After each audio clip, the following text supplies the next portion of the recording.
Chapter 17. Rescue. The small alcove stank of stale urine and vomit. A thin, emaciated boy with matted hair and skin like parchment was tied to a length of copper piping. He held a small bundle in his arms. His scrawny limbs were covered with sores and bruises, and he sat in his own excrement. He shrank at the light from the torch and made husky, gagging noises. The warden reached out and touched him, and he let out a frightened whimper. An empty baby's bottle stood by his legs. "You gimme that baby, son," said the warden, but the boy tightened himself up, his eyes wide with fear. Sammy slipped in between the warden's legs and sat patiently waiting for his master's command. Tom turned to the policeman. "I'd like to talk to the boy. He knows me like."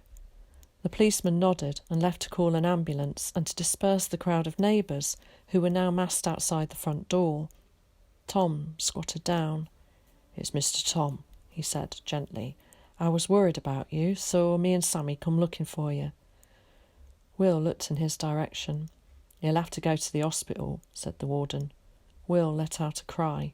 "Don't worry, boy," said Tom reassuringly. "We'll stay with you. Now you just hang tight to that old bundle and I'll untie you. This man's your old school caretaker. He didn't know you was here, and now he's going to help you get out. The light's on so as we can see the ropes more clear-like." Very gently and laboriously he untied him. The warden, realising that the boy looked calmer when the old man was by him, left him to it and watched. Tom told him exactly what he was going to do. He knew that Will's limbs would be stiff and that they would be agony to move. He took hold of him firmly and manoeuvred him gently towards him. It was difficult because Will clung so tightly to the bundle. After Tom had managed to ease him out, he heard an ambulance drawing up outside and the sound of doors opening and slamming. The policeman crouched down beside him and handed him a blanket. Tom wrapped it round Will and the bundle and carried him to the ambulance. "The dog's mine," he said firmly to one of the ambulance men who was about to push Sammy out, "and I'm travelling with the boy." The warden climbed in after him and sat on the free stretcher bed in the back. The doors were shut behind them and the ambulance ground slowly forwards. "I'd like to get my hands on that woman," the warden growled furiously. "All pride and angel pie on the outside, and inside this," and he pointed to Will, who was now lying on a stretcher in the warmth of Tom's overcoat. "She must be off her nut." Tom glanced at him. "I suppose you'll be looking for her," he commented. "Try and stop me." His pride had been shaken badly. It was embarrassing to have that policeman think he didn't know his job. "Thank you," said Tom quietly. "What for, Gov?" "For listening and breaking in." "Any time." He gazed down at Will's face. A tiny speck of colour appeared in his jaundiced cheeks, and he began to move his fingers. The warden looked intently at the bundle and then at Tom. Tom gave him a nod. "Reckon we could find a blanket for the little un, like?" he asked. The warden caught on immediately. "I'm sure we could, Mr. Oakley," and he unfolded one of the blankets. "William," whispered Tom. "Will?" He opened his eyes and looked up at him. "Yes," he whispered. "Can I have a look at the little one?" Will nodded and relaxed his fingers a fraction. Tom drew the folds of the cold bundle to one side. The baby had been dead for some time. It was thin and tinged with a greyish hue. He glanced at the warden. They didn't need to say anything. The look told all. "I've just warmed this blanket up for the little chap," said the warden. "It's a her," he croaked. "Oh, girl, is it? What's her name, then?" "I calls her Trudy." "Trudy, that's nice." And he leaned towards him. "You feel this nice soft blanket, Willie?" "I ain't," he faltered. "I ain't." "You ain't what?" he asked. "I ain't Willie." The warden looked concerned. "Shock," he whispered. "Must have gone off his chump." "No," explained Tom. "We never called him Willie." "Oh," said the warden, still not quite understanding. "Will," whispered Tom. "Yeah?" "Well, Will," began the warden again, "how's about giving our little Miss Trudy a blanket of her own like yours?" Will nodded and released his grip. "Hurts," he gasped as he attempted to move his arms. "Takes your own time," urged Tom. Will smiled as he recognised the familiar saying. And keep breathing. Sammy'll warm them arms, won't you, boy? Sammy was curled up by Will's legs. He stood alertly to his feet. Slowly Tom prised open Will's stiff arms, and with the help of the warden they took the baby and wrapped it carefully in the blanket. Sammy was placed onto Will's lap. Will jerked involuntarily. He was very sore. All he wore were the singlet and pants that Miss Thorne's sister May had given him for his birthday. They were now a filthy grey and yellow. His bare feet were mauve with the cold, and his filthy claw-like toenails curled inwards. Tom squeezed them with his hands to try and eke some warmth into them. Will's stiff arms were now enfolding Sammy. Suddenly to be holding a warm body instead of the cold one he had just handed over made him aware that something was wrong with the baby. He glanced urgently across at the warden who was holding her. "It's all right, son," he said. "I got her." "Hurts," he whispered. "My arms, they hurt." "They will do, for a bit," said Tom. "You've been holding them in the same position for a long time. They ain't used to moving yet." The ambulance jerked to a halt and the doors were flung open. Tom carried Will out, followed by Sammy and the warden. They pushed their way through two heavy doors into a lobby. A woman with glasses sat behind a small glass window. She looked up at them briefly as they sat down on some chairs. "I'm sorry," she said. "No dogs allowed in here." "Isn't there somewhere I can leave him?" inquired Tom. "I'm afraid not. He'll have to go." The warden stood up and exchanged a few words with her. "I see," she said, looking at Tom and Will. "There are some railings at the side of the hospital. You could tie him to one of those. I'm sure no one would disturb him." "Tie him," exclaimed Tom. "Afraid that's the best they can do, Mr. Oakley," said the warden. A cleaner bustled past them. She stopped. "Cheer up, loves," she said with a jolly smile. "It ain't the end of the world. You'll be all right here. They looks after you real proper." Will and Tom stared blankly at her as she disappeared jovially down the corridor singing, "Wishing me luck as you wave me goodbye." A young man in a white coat came flying out of one of the doors in the corridor, followed rapidly by a nurse. They walked in their direction. The young man glanced at the bundle. "Dead," he said abruptly. "Dead," whimpered Will.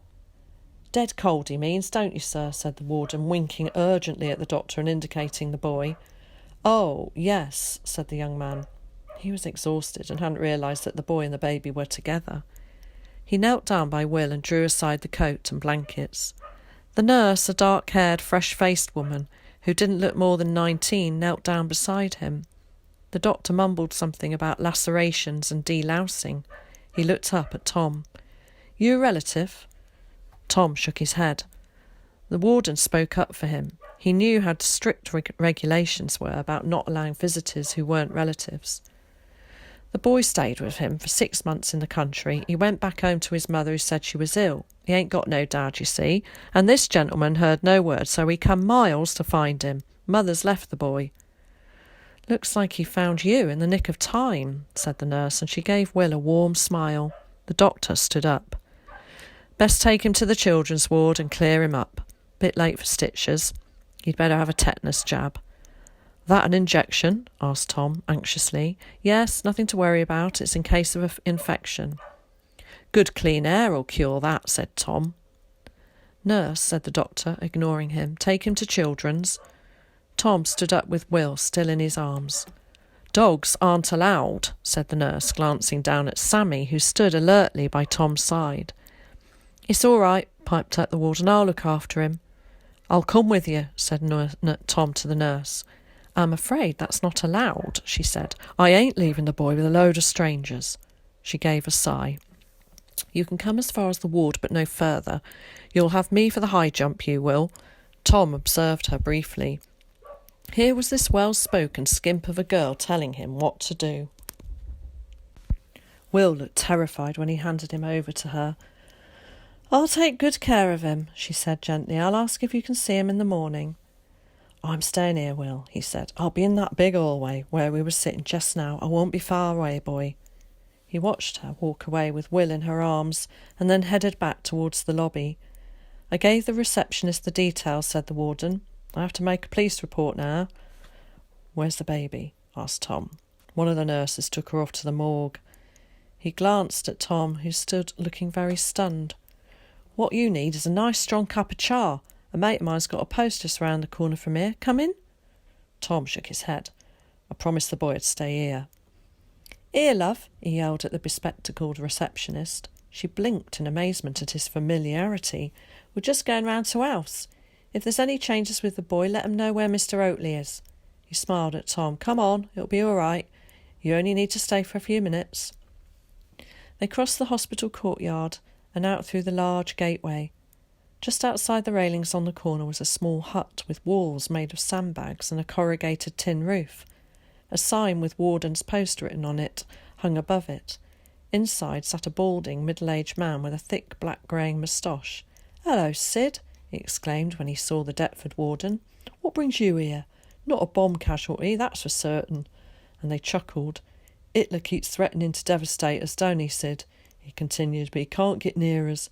Not with our boys up there to protect us," he said, waving a patriotic finger up at the roof of the tiny hut. Tom remembered David Hartridge. Was it only yesterday that the telegram had arrived? It seemed like a month had passed since then. He had been reported missing, believed dead. Poor Annie. "Come in and warm yourselves," said Alf. "I'll restore me brew." Inside the hut was a makeshift brazier made out of a bucket with holes in it. The bucket had some kind of coke burning in it. It was stifling hot inside the hut. Tom squatted down on a tin drum while Sammy squeezed in between his legs. "You ain't from round here," commented Alf. "No," said Tom, "no, I ain't." And so the story of Will's discovery was told yet again. "What are you going to do now?" asked Sid. "Take him back," remarked Tom, "to little Weirwold." "Don't think you can do that. I think they'll have to find his mother first, probably prison for her." "And Will?" asked Tom. "Home, children's home, I suppose." "I'm taking him back," said Tom firmly. The warden glanced at Alf. They knew better. Tom drank his tea and returned to the hospital. He tied Sammy to a railing at the side, opposite some tiny stone steps. "I'll come and visit you soon, boy," he reassured him soothingly. "It's only temporary like." It was dawn by the time he had sat down in the lobby. 3 ambulances had driven up with casualties, and he had given the ambulance men and nurses a hand. A communal shelter had collapsed on 50 men, women and children. Tom helped load and unload the stretchers. By the afternoon there was still no word of Will, and no answer to his repeated questioning. He continued to sit patiently in the lobby. At last a fair-haired nurse came up to him. "Are you Mr. Tom?" she asked.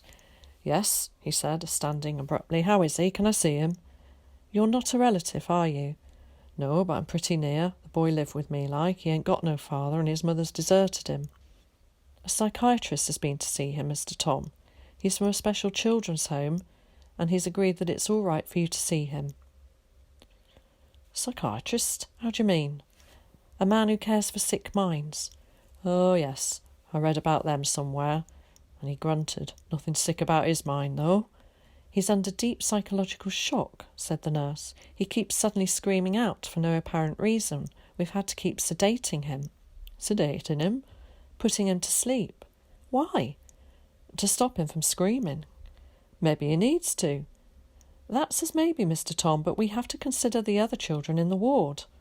Tom nodded. The sooner Will could get out into some wide open fields, the better. "When can I see him?" "Now, follow me."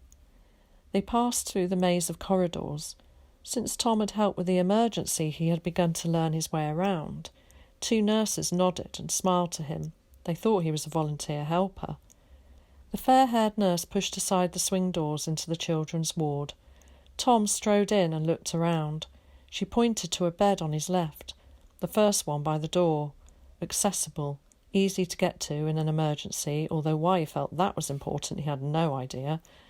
Will was propped up by pillows. His hair had been shorn off completely, revealing an array of multicoloured cuts and bruises around his bald skull. He was well scrubbed and smelt strongly of disinfectant. Sitting in a voluminous white hospital nightshirt, he appeared quite shrunken. Didn't recognise you with your army cut," said Tom. Will smiled weakly. His teeth were still the same yellowy brown colour. "How you feeling?" "Stiff." His lips were pale and cracked, and it was obviously an effort to speak. "I gets nightmares," he whispered, "and when I wakes up they stick a needle in me, and then I can't move or speak." He fell back exhausted onto the pillows. "How long does I have to stay here?" he croaked. "Not long, I shouldn't think. You look well patched up." He felt Will's thin fingers. They were cold. He gave them a blow and rubbed them between his hands. Picking up his haversack from the floor, he slung it onto the bed. "Got a new pair of gloves for them hands," he said. "Had a feeling you might be needing 'em. You'll have to put on a bit more flesh, though, else they'll slide off." "Where's Sammy?" "Outside, regulations, not allowed in case he brings in germs, I suppose." He glanced around the ward, though I reckon there's more germs in this here hospital than most places, and he gave a gruff laugh. Will leaned awkwardly on one elbow. "This bloke came to see me." "Oh, yes, doctor, was he?" "I dunno. He said he was from a home, and that I'd be going there, and then I'd get better there."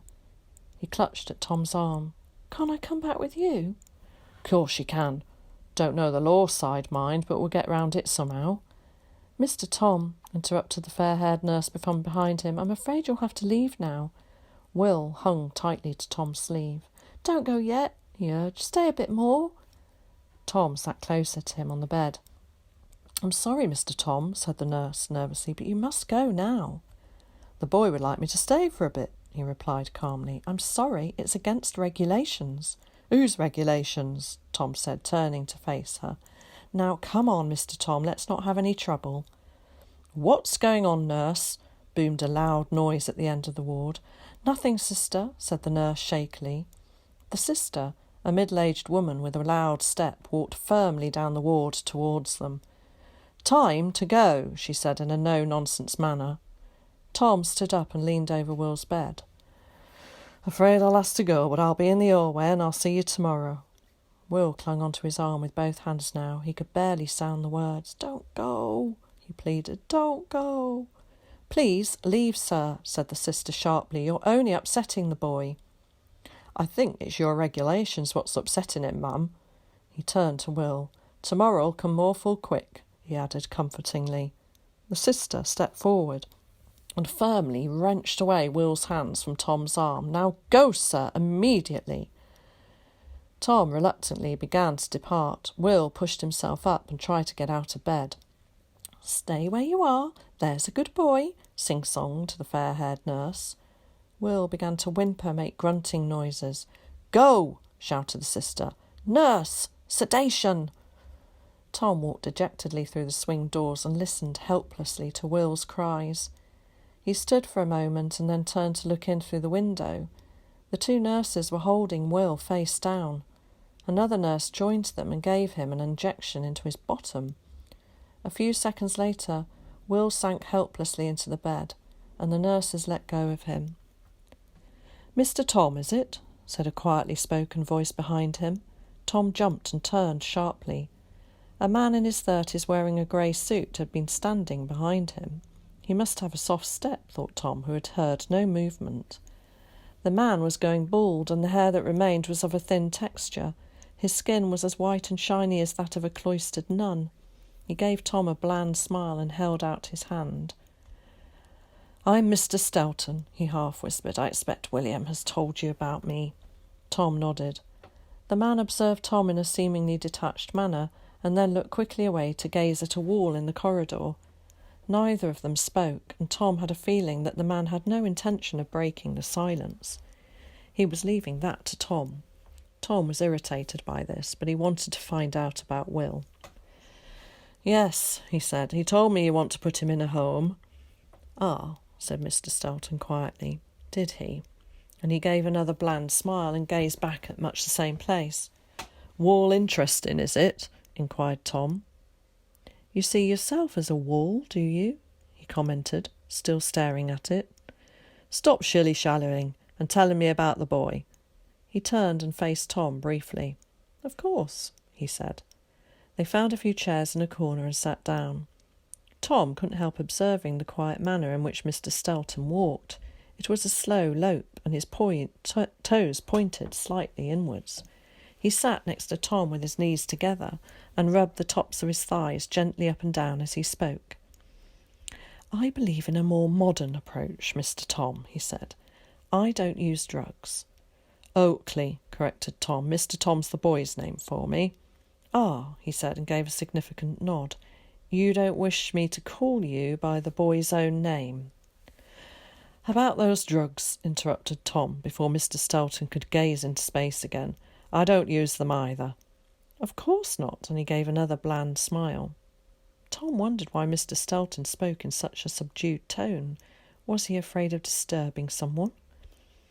"I deal with disturbed children," he went on quietly, "and I work in conjunction with a home. There, children are well cared for and are given lots of attention. We feel—" "We?" inquired Tom. "Myself and the head of the school." "Thought you said it were a home." "It's also a school. We feel," he continued, "that he would benefit from treatment there." "What sort of treatment?" "Psychiatric treatment, analysis. We want to encourage him to talk about his background and find out why he is the way he is." "I thought that's pretty obvious," said Tom. "The boy ain't had a lot of loving." "Ah," said Mr. Stelton quietly. "Not another silence," thought Tom. The idea of Will spending time talking to a man who semi-spoke, semi-walked, and gazed in the distance whenever one made eye-to-eye contact did not appeal to Tom. As far as he was concerned, it would be enough to drive the sanest person mad. "I'd like him back with me," said Tom firmly. "Ah," sighed Mr. Stelton, taking several mental notes. "And you can till the cows come home. That's what I want, and that's what the boy wants." This was followed by another silence while Mr. Stelton rubbed his thighs gently up and down. "You're not a relative?" he softly intoned. "No," answered Tom, "but—" He stopped. "Yes," said Mr. Stelton, looking vaguely interested for the first time. "I'm fond of the boy." "You're fond of the boy," and he gave a nod and turned to gaze away from Tom's penetrating green eyes. "You could visit me," suggested Mr. Stelton, who was back to staring at the wall, "and William, while he's at the home. I'm sure if you are—" He paused. "If you mean what you say, you'll want the best for him. The staff at the home are younger than you and well trained." He stood up. "We're picking him up the day after tomorrow, Monday. If you would like to come with us, you are welcome. We're not like a hospital. We encourage visitors, so long as they don't disturb the children," he added. He gave Tom another neutral smile, shook hands and padded quietly away down the corridor. Tom began to walk dejectedly towards the lobby. "Give us a hand, will you?" asked one of the nurses as he passed her. A large elderly man with a misshapen leg needed to be lifted onto a stretcher, which was fixed to a trolley. He helped lift him. "You Red Cross people are marvellous," she said, having recognised him as a helper from the shelter casualty emergency. "Are you here tonight as well?" Tom nodded. Why not, he thought. It would stop him from thinking about Will. He ran down the corridor to give a hand with some newly arrived casualties, and when at last the lobby was reasonably quiet, he stepped outside for some fresh air and paid a short visit to the railing where Sammy was attached. He untied him, and they sat on the stone steps. "What we going to do, boy?" he murmured as he ruffled Sammy's chest. "We ain't got much time." He stared out at the street beyond the railings. It was already beginning to get dark again. He rubbed his chin. Grey stubble had started to sprout where he hadn't shaved. "Oh, Rachel," he said half aloud to the sky, "what would you do?" And he saw her in his mind, swing round in her long dress and flash her dark eyes at him. "Kidnap him," she said laughingly. Tom gave a start. Rachel wouldn't have said that. On second thoughts, Rachel would. He rose slowly. I'll just play it by ear," he muttered. "Maybe if—" His thoughts were interrupted by the sounds of several ambulances arriving. He tied Sammy back to the railings, ran briskly along the side of the building and round the corner to where the entrance door swung, and immediately began carrying people into the hospital. 3 hours later, He was walking back down one of the stairs, carrying a blanket, when he realised that he was standing outside the children's ward. He peered quickly through the small window. The fair-haired nurse was on night duty. She was slumped asleep across a table with a small nightlight beside her. Tom looked quickly round the corner. There was no one in sight. Before he allowed himself time to think, he crept into the ward and gently eased the swing doors to a close. Willie was fast asleep, well knocked out by the drugs. As Tom drew the sheets aside, one of the smaller children on the other side of the ward woke up and started coughing. The nurse opened her eyes and lifted her head. Tom hastily pulled the sheets back into place and crouched down on the floor. The nurse spoke to the child soothingly, gave her some medicine and tucked her in. She then returned to the table.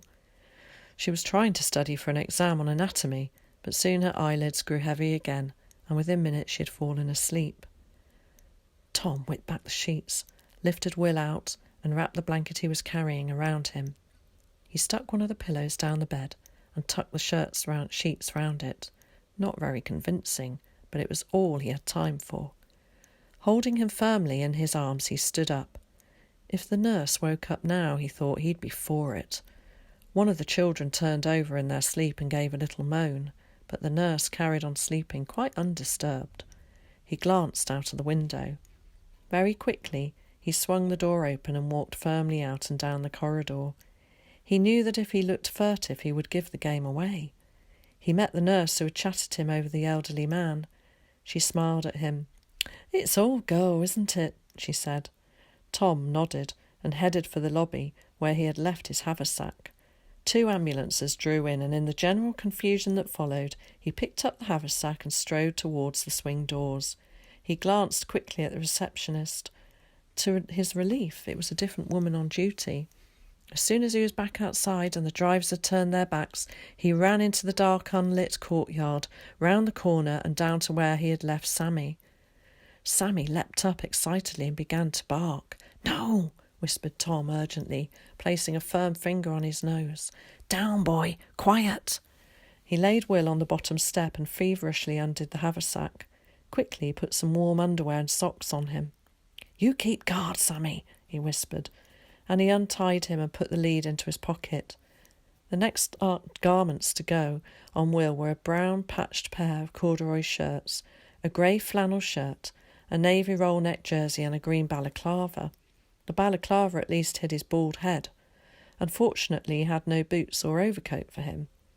He hid the blanket in a dark corner and wrapped his own overcoat around Will. Slinging the haversack onto his back, he walked towards the open courtyard with Will in his arms, Sammy following. A firm step, he thought to himself as he strode across it. At any moment they might discover Will's absence. He carried on out through the gates and down the street. Suddenly a voice called out sharply to him, "Oi, mister!" He turned. It was Alf. He had forgotten about the warden's post. Drat it. "You got the boy, then?" He nodded. "Good on you. Taking him back to the country?" Tom nodded again, waved goodbye and strode firmly down the street, wanting desperately to run or look behind and not daring to do either. After much climbing on and off buses, the 3 of them arrived at the large station. They spent the remainder of the night in a shelter nearby.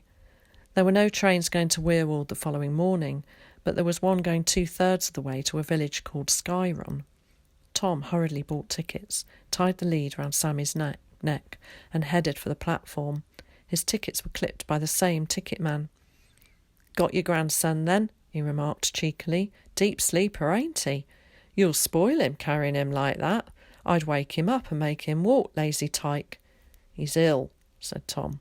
"Oh," said the ticket man, startled. "Not contagious, I hope?" "No." He handed the tickets back and they ran along the platform. The train was due to leave within minutes. "That dog should have a muzzle," yelled the ticket man after them. They climbed onto the train and sat by a window in an empty carriage. Not long now, thought Tom, and they would be out of London. A tapping on the window interrupted his thoughts. He looked up to find a policeman looking down at him through the glass. He pointed to Will. Tom quickly covered his stockinged feet with his coat. "Air raid keeping him up, eh?" Tom nodded. "Have a safe journey." "Thank you." At last the train drew out of the station. They were joined by an elderly woman who sat crocheting for most of the journey and who chatted about the weather and rationing and how she missed butter. She left them halfway to Skyron. For the rest of the journey they had the carriage to themselves. Skyron was a large village not much bigger than Weirwold. Tom walked through it and headed for the open road where he began to hitch for a lift. They had 3 lifts, one in an army lorry, one in a vet's broken-down old Morris, and one in a trailer. Tom walked the final 5 miles to Weirwold. It was a cool, crisp day, but the sky was clear and sunny. As soon as he saw the river, he felt overwhelmingly happy. How untouched and different it was to London. The water sparkled beneath the sun's keen gaze. He stood on the top of a hill and drank in all the fields that lay below. He now understood Will's bewilderment at suddenly confronting so much open space after his background in Deptford. He glanced down at Sammy, who had begun to limp slightly. His small tongue was hanging out of his mouth like an old piece of leather. "Not long now, Sammy," he said encouragingly. By the time they reached Weirwold, he was carrying both Will and Sammy in his arms. He tramped over the old cobbled streets as twilight fell, on through the square, past the closed shops and towards the blacksmith's. He knocked firmly at his door. A window opened from above. "Mr. Oakley," cried the brawny, dark-haired man, "you's back from London." Mrs. Stoker, the blacksmith's wife, appeared at his side. "Has you really been to London?" she asked in awe. He nodded. "You look fair done for," and she disappeared and reappeared at the front door. "You must be starving. I'll make you a meal." "That's very kind, Mrs. Stoker, but I want to start out for Little Weirwold soon," he replied. "Put the boy by the fire," she said. Tom placed him in an armchair by the hearth. Mr. Stoker eased the armchair nearer and pushed back the overcoat to allow the warmth of the flames to reach his limbs. As he did so, he let out a gasp. Mrs. Stoker turned to look at him. "Oh, my love," she said, "he's in a bad way. Good job you went for him, Mr. Oakley." By now, the news had spread fast about his journey to London. "Well, you keeps that to yourself, mind," said Tom. The Stokers decided not to ask any more questions. What you don't know, you can't tell on, and that was that. After a rest and some tea, Mrs. Stoker lent him some blankets for Will and gave him a bag filled with sandwiches. It was dark by the time Dobbs was harnessed for the journey. Tom tucked Will up with Sammy in the cart and clambered up to his seat to take hold of the reins. "Come on, me old girl," he yelled in delight as Dobbs jogged forward. "Take us home." Will awoke to the sound of Tom singing. He opened his eyes to discover a starry sky above him. Sammy was slumped in an exhausted stupor by his feet. He pushed aside a few of the blankets and looked up to where Tom was sitting. He struggled to his knees, but his legs were too wobbly and he sank back into the pile of blankets. "Mr. Tom," he croaked. "Mr. Tom." Tom stopped the cart and turned round. "Woken up, eh?" Will blinked his eyes until Tom came clearly into focus. "You ain't dreaming. Lie back, boy. We ain't long from home." And he tucked the blankets around him again. "But," stammered Will, "how did I get here?" Tom shook the reins and Dobbs moved forward. "I kidnapped you," he said over his shoulder. And then he suddenly realised the enormity of what he had done, and he burst into laughter. "Yes, that's what I done, boy. I kidnapped you." Will lay back and fell asleep. He next woke to find himself being carried through the Littles' front door and into their sitting room with its large array of books and cosy armchairs. Tom put him down on the sofa by the fire, and Mrs. Little called her husband. Dr. Little leaned over Will and with the gentlest of hands pushed his balaclava back and examined him. "You seem pretty well patched up, Will." Mrs. Little gave him some hot milk and toast, but he fell into another deep sleep before he had even attempted to touch it. The Littles listened to Tom's story. "I know I done wrong," said Tom, "but I couldn't let him be taken to a home." "Country air," put in Mrs. Little. "Familiar surroundings. People who love him. Best thing for him." Her husband looked at her over his ever-sliding spectacles. "They're bound to track him down sooner or later." "Nonsense," expostulated Mrs. Little huskily. "They're too busy to go chasing evacuees. They didn't even know he'd returned to London." Dr. Little turned to face Tom. The sores will heal. They healed before. It's the wounds inside that will take the longest to heal. I know that, said Tom. I'll give him me support when he needs. Me too, cried a voice behind him. They turned to find Zack standing at the doorway in his pyjamas. He ran across to the sofa and looked at Will's inert body. I knew you'd bring him back, he said fiercely, tears in his eyes. You look tired, Tom, said Mrs. Little. Sit down. Tom thanked her and sank gratefully into an armchair. Zack continued to gaze silently at Will. Mr. Tom, said Zack earnestly, if you need any help. But it was useless continuing. Tom was asleep.